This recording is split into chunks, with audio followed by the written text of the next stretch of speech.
市府为了合理利用土地资源，希望解决公共设施用地经过维修保留而无多处理问题。对着无使用需求的公园、绿地、学校、市场等所有的公共设施，积极检讨改变。到目前为止，全市预计改变500公顷，大约有12000名的地主受惠，嘛节省用地处理有1500亿。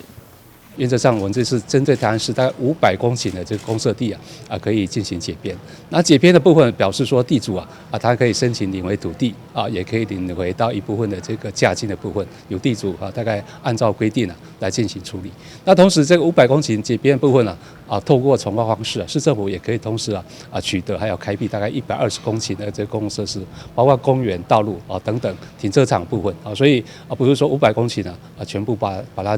解编掉也会增加我们各行政区里面公共设施的服务水准。同时配合我们这个南科周边生活技能的提升大概有7个区的这个也是一个区段征收区这个面积大概有430公顷左右那这个案我们在年底以前在市委会这边也会把它审议完去，后续又加一些能量把这个社区的一些这个转型改造通通全面把它拉上来，所以这个也有助于我们这个城乡差距一个非常好的一个执行案例。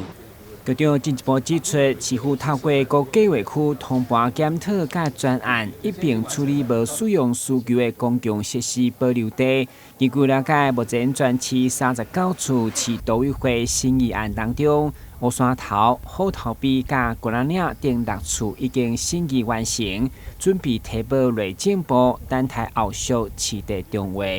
台南新闻，郭文吉、何乔芳采访报道。